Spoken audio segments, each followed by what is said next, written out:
Baik, sebelum tu saya nak sentuh dua perkara. Tadi ada beberapa orang sahabat datang membincangkan perkara tentang akhir zaman, fitnah akhir zaman. Betul kita kena ingat akhir zaman. Betul kita kena prepare tentang fitnah akhir zaman. Tapi jangan sampai kita terlupa akan fitnah akhir hayat kita sendiri. Seperkara lagi, ada seorang sahabat maklum dengan saya tadi. Kata ada setengah pihak dah mula ada collection duit tau, untuk biaya Mahdi punya hal ehwal. Salah satunya ialah biar kalau nanti income Mahdi kalau nak masuk dan nak ambil harta khazanah orang-orang Melayu silam punya, dia kena ada satu account yang ada boleh pull the money, he needs certain amount of money. Maka orang dah mula collect duit. Allah, jangan cakap nonsense lah.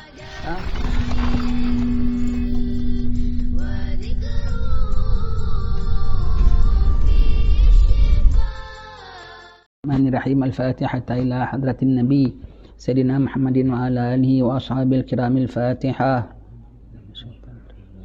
Bismillahirrahmanirrahim. Alhamdulillah rabbil alamin arrahmanirrahim maliki yaumiddin. Iyyaka na'budu wa iyyaka nasta'in ihdinas siratal mustaqim siratal ladzina an'amta 'alaihim ghairil maghdubi 'alaihim waladdallin. Amin. Bismillahirrahmanirrahim. Alhamdulillahirabbil alamin wa sallallahu wasallama ala sayyidina Muhammadin wa ala alihi washabbihi ajmain. Assalamualaikum warahmatullahi wabarakatuh. Alhamdulillah, bersyukur pada Allah Taala, selamat kita berjumpa pada petang ini dalam sesi membaca kitab An-Nasaih Diniyah wa Wasaya Limaniyah kita. Sebelum kita masuk pada bab kita, muka surat 336 yang di bawah ya, berbakti yang di bawah kan? Ke yang atas? Yang atas ya. Baik, sebelum tu saya nak sentuh dua perkara. Tadi ada beberapa orang sahabat datang membincangkan perkara tentang akhir zaman, fitnah akhir zaman. Fitnah akhir zaman tu sendiri merupakan fitnah ya. Merupakan fitnah. Di antara kita nak sebut, kadang-kadang kita fikirlah. Kita memang kena fikir, memang kena waspada. Dajjal ke, pembohongan ke, kepalsuan ke, memang kita kena fikir. Tak boleh semua kita anggap masih okey. Bahkan tanda-tanda nak keluarnya Dajjal itu ialah apabila orang dah mula tak ingat dia nak keluar. Itu tandanya. Tapi hati-hati. Di situ ada tipu daya syaitan juga. Sebab itu kita bikin apa-apa ya, kena ada keseimbangan, kena ada perhatian. Kalau kita baca kitab Idah Habib Muhammad bin Abdullah Al-Idrus tu, kitab apa yang Idah Habib Muhammad Al-Idrus yang 400 tahun dulu ya, mengatakan jangan sampai kita buat perkara, kita terlampau obses dengan satu perkara sampai kita tercecer satu perkara. Takut yang dikejar tak dapat, yang dikindung kececeran. Betul kita kena ingat akhir zaman. Betul kita kena prepare tentang fitnah akhir zaman. Tapi jangan sampai kita terlupa akan fitnah akhir hayat kita sendiri. Kita fikir tentang Dajjal, kita fikir tentang fitnahnya, kita fikir tentang tipu dayanya, kita fikir bagus, itu memang bagus, Alhamdulillah. Tapi jangan lupa persiapan untuk akhir hayat kita sendiri. Lupa nak istighfar dosa-dosa kita yang lama. Lupa nak minta ampun kepada Allah Ta'ala kesilapan kita. Lupa nak qada sembahyang kita. Lupa nak qada puasa kita. Kena sama-sama. Pribadi punya akhir zaman, akhir hayat kita pun kita kena fikir. Di samping kita fikirkan akhir zaman. Jangan kita terlampau fikir macam mana akhir zaman, macam mana aku nak lari, macam mana aku nak pergi Mekah, macam mana aku nak selamatkan itu, selamatkan ni. Yang satu punya yang confirm kau akan jumpa. Akhir zaman kau jumpa tak jumpa, belum tahu. Mungkin jumpa, siap pun bagus. Sangat-sangat bagus. Yang confirm jumpa ialah akhir hayat kita. Jangan dalam kita siap-siapkan Dajjal. Memang betul dia akan datang, memang betul kita kena jaga daripada fitnah dia. Lupa satu fitnah akhir hayat kita. Lupa yang kita nak akan disoal oleh Allah Ta'ala. Lupa selamat berjaya daripada fitnah Dajjal umpamanya, tapi fitnah kubur tak lepas. Pasal kencing belum tos pun rupanya. Rupanya kencing belum tos, mulutnya masih suka mengumpat-ngumpat orang. Kan kita fitnah kubur tak clear tu semua tu. Ada hutang dengan orang, itu kan semua tak lepas hal ihwal dalam kubur. Jadi jangan kita lupa. Di samping kita ingat akhir zaman, jangan lupa ingat akhir hayat kita. Itu satu perkara yang memang kalau tak akhir zaman pun kau kena ingat juga. Apatah lagi sekarang akhir zaman. Syaitan bukan kadang-kadang jahat, memang jahat. Dia buat kita konsentrate satu benda, tetapi sekejap silap kita lupa satu benda. Kita terlampau belajar, tanya khabar sini tentang akhir zaman bagaimana, apa tandanya. Kita lupa nak belajar fiqah wuduk kita. Kita lupa nak belajar tentang sembahyang duha kita. Kita lupa nak baca Quran hari-hari kita. Bukan begitu tuan-tuan sekalian. Kita bahkan kita dah tertipu dalam kita nak cari apa solusi pada akhir zaman, kita tertipu dengan hal ehwal akhir zaman. Hati-hati tentang peribadi kita pun kena jaga juga satu. Seperkara lagi, ada seorang sahabat maklum dengan saya tadi. Kata ada setengah pihak dah mula ada collection duit tau untuk biaya Mahdi punya hal ehwal. Salah satunya ialah biar kalau nanti income Mahdi kalau nak masuk dan nak ambil harta khazanah orang-orang Melayu silam punya, dia kena ada satu account yang ada boleh pull the money, he needs certain amount of money. Maka orang dah mula collect duit. Allah, jangan cakap nonsense lah. Mahdi tidak begitu dia. Mahdi tidak pakai duit. Kalau dia nak buka account pun atas nama siapa, dianya belum tahu dia Mahdi pun macam mana dia nak buka account. Dia belum tahu dianya Mahdi, nama dia Muhammad bin Abdullah. Itu nama tubuh badan ke, nama kerohanian pun belum pasti lagi. Dianya pun belum tahu dia Mahdi. Besok dia nak isytihar baru, itu Allah punya top secret ya, top secret. Sampai last moment besok dia nak isytihar diri dia Mahdi, Allah Ta'ala dah sampaikan kat Mekah, dia pun tak tahu ketika itu disampai untuk dia jadi Mahdi. Yang wali-wali lain pun pergi sana harap tiba-tiba betul belaka perkara jadi. Dianya pun tak tahu. Besok on the very night sebelum dia isytihar, baru Allah Ta'ala downloadkan dia, inputkan dia bahawasanya dia yang Mahdi. Macam mana dia nak buka akaun? Atas nama siapa? Akaun siapa? Duit apa? Dan barang diingat, ni wali-wali Allah, dia kalau nak duit, gini saja ya. Boleh keluar dari laut lah. Gini saja boleh turun dari langit lah. Tapi mereka bukan nak duit punya orang. Rasulullah, ketuanya segala-galanya pun ikat perut dan sendal dengan batu lah. Sayyidina Umar Al-Khattab pun ya, baju bertampal lah. Dan Mahdi is of that kind. Mahdi is of that kind. Dan sebab itulah kita bilang sebelum zaman-zaman akhir ini fitnah ni berlaku semua, kita lihat Allah Ta'ala, subhanallah, takdir Allah Ta'ala, banyak majlis-majlis hall. Hall Imam Haddad, hall Habib Nuh, hall Habib Abdullah, hall Habib Ali bin Ja'far. Hall semua ni semua Allah mengemukakan kita, mereintroducekan kita watak wali-wali. Mahdi ni wali, besar punya wali yang ditunggu-tunggu. Besar punya wali. Dan wataknya begitulah. Orangnya zuhud, orangnya simple. Kau nak tengok lebih kurang keduniaan Mahdi tu macam mana, itulah orangnya tu. Nak tengok contohnya itulah, tengok contoh Habib Ali bin Ja'far. Tak kisah duit. Walaupun boleh dapat banyak duit.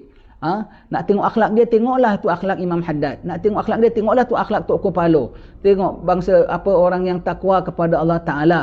Semua ada sifat-sifat mahmudah yang mereka konsentrasikan. Tidak ada pada mereka sifat-sifat mazmumah, itu yang mereka perjuangkan. Itu yang ada dalam jati diri mereka ya. Bukan financial ya, bukan ekonomi, itu nombor satu ya. Mereka akan takbir, mereka akan takbir bagaimana, dan bukan ekonomi. Yang orang dah cega tahu, nanti kalau Mahdi keluar, aku yang jadi rajanya. Kok Mahdi keluar dia jadi raja? Astaghfirullahalazim, dia tak dapat jadi raja sekarang, zaman Mahdi nak jadi raja. Allah punya, janganlah. Dia dah cega dia nak jadi raja zaman Mahdi. Yang ada pula nanti zaman Mahdi keluar banyak emas tahu, nanti kita mewah. Kau tak tahu zaman Mahdi sempit. Orang bawa Mahdi diuji, ujian, kemarau, makan pun susah. Di pihak mereka mewah. Di pihak mereka mewah. Manakah tidak orang tu banyak paling tak ada. Begitu hidup zaman Mahdi. Agak payah zaman Mahdi. Walaupun Allah Ta'ala bantu. Aman dari sudut, selalu lama sebut dia, aman dari sudut iman. Tak ada yang perkara-perkara bukan-bukan dalam ahli agama tu semua tak ada. Perkara-perkara bukan-bukan dalam agama semua tak ada. Semua dikemas-kinikan ikut syariat. Accordingly. Properly, yang actually, itu yang dia kemaskan. Aman damai dari sudut syariat dan hukum semua. Tentang kemewahan dunia tersebut memang dalam ujian. Memang dalam ujian. Nabi sendiri dalam ujian dan Mahdi bukan datang untuk bawa keduniaan dan kemewahan. Nanti kalau awak ada berkonsep gini, kita takutkan kalau betul-betul kali Mahdi Allah Ta'ala kasih dia rezeki banyak, betul-betul orang entah sama dia bergoni-goni harta daripada raja-raja Melayu silam umpamanya, pakai.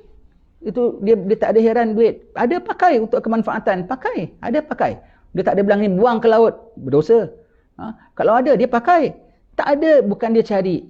Bukan itu matlamatnya. Save iman orang dahulu. Dan nak kiamat lah. Dan nak kiamat. Mereka sangka nanti apabila terimbang zaman Imam Mahdi semua balik semula macam raja-raja zaman Sultan Melaka, semua mewah dengan pakaian baju bersamping lawa, balik semula begitu semua. Kalau Mahdi dah keluar tu bermakna diambang Dajjal tau. Kalau Mahdi dah keluar tu bermakna diambang Dajjal tau. Diambang Dajjal. Yang fitnah paling besar. Maka itukah konsentrasi dia? Bukan. Bukan kewangan konsentrasi dia. Hati-hati tuan-tuan sekalian. Takut nanti kita harapkan sedemikian. Betul-betul Mahdi keluar tak ada bawa kewangan dan kemewahan takdirnya ya. Betul-betul. Nanti kau bilang ini ke Mahdi, setahu aku dia akan bawa mewah. Nanti kau tunggu Mahdi lagi satu. Sama dengan mereka semua yang menolak Mahdi yang ini, dia akan tunggu yang lagi satu penyelamat. Inilah betul dia bawa banyak wang, dia bawa banyak mewah. Siapa tu? Dajjal juga.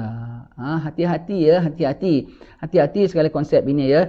Kerana sebab itu Imam Haddad tinggalkan kitab-kitab tasawuf ini sebagai manual untuk orang jumpa Mahdi. Memang kalau aku bikin ini semua kecuali sebagai persiapan aku untuk jumpa Imam Mahdi. Kitab tasawuf, ya.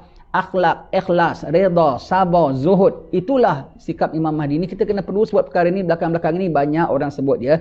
Banyak orang sebut yang ada dah collect dana untuk Mahdi. Siapa masuk poket siapa tu? Tegak-tegak kita cakap sekarang ni. Masuk poket siapa tu? Masuk poket siapa? Akaun siapa? Nama siapa?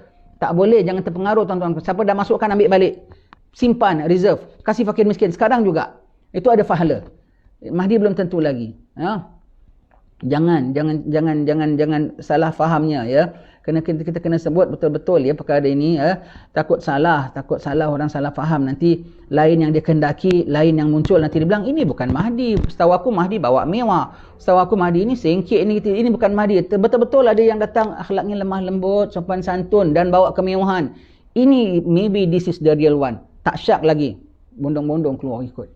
Na'udzubillah min zalik ya. Berlindung sama Allah Subhanahu Wa Taala. Jangan jadikan dunia dulu menjadi cagaran kita untuk Mahdi. Takut tuan-tuan ya. Dalam zaman kita nak jumpa Mahdi ke tak jumpa Mahdi ke, kita jumpa Dajjal ke tak jumpa Dajjal ke, berlindung sama Allah Taala, jangan jumpa lagi bagus ya. Jangan lupa kita akan jumpa juga siapa yang lagi menyeramkan, Israel. Jangan kau tak ada siap-siap nak jumpa Israel, cabut nyawa. Jangan kau tak ada siap-siap nak jumpa Munkar dan Nakir. Dalam nak tunggu zaman fitnah Dajjal, nak tunggu fitnah, kalau kau selamat daripada ujian Israel, kalau kau selamat daripada soalan Munkar dan Nakir, kau selamat jugalah pada zaman Dajjal. Kau selamat jugalah pada zaman pra-Dajjal. Kau selamat jugalah pada zaman Mahdi, sama ada kau jumpa ataupun tidak. Ya, begitu ya. Asal kalau kau selamat daripada ujian ketika bertemu dengan Israel dan Munkar dan Nakir, selamatlah kau sebelum itu. Jadi buat persiapan untuk itu juga tuan-tuan sekalian, jangan kita lupa ya. Kita belajar sangat tentang akhir zaman, memang kena belajar, itu salah satu daripada rukun iman kita tentang perkara hari kiamat, dan kita disuruh buat siap-siap sedia. Tapi jangan lupa tentang rukun-rukun iman yang lain, tentang Allah, tentang malaikat, tentang kitab, tentang Nabi dan Rasul. Jangan lupa rukun Islam yang lain, sembahyang, zakat, puasa, haji. Jangan lupa semuanya itu. Itu semua tu persiapan tuan-tuan sekalian. Tak boleh tidak. Jangan sampai kita keliru salah konsep ya. Jangan sampai keliru salah konsep. Begitu. Jadi kita takut kita siapkan satu perkara tetapi kita tercecer satu perkara yang lebih besar lagi.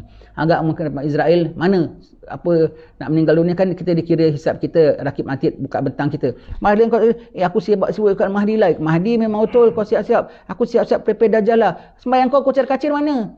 Alamak, ketika tu macam apa kau nak jawab? Kau belum belajar wuduk betul macam mana? Alamak, menyesalnya.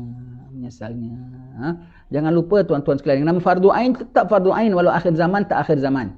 Ya, yang nama fardu ain tetap fardu ain walau akhir zaman walau tak akhir zaman. Kena belajar, tetap kena belajar.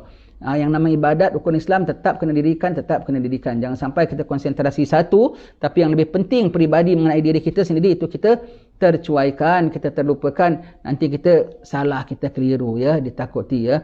Dan dalam kita prepare nak lari daripada Dajjal pun kita dicekup oleh Dajjal. Iaitu apa? Kita dipalingkan daripada ingat Allah. Wallahu alam bisawab. Semoga Allah Taala ampunkan dosa kita, peliharakan kita daripada segala fitnah dan ujian zahir dan batin, khususnya dari dalam diri kita sendiri, nafsu kita, PL kita, kemudian pada sikap kita dan lalai kita, dan kemudian daripada segala-gala yang luaran. Pertama-tama diri kita ya, terhadap diri kita dengan Allah Taala, barulah dengan yang lain-lainnya. Wallahu alam bisawab. Alhamdulillah.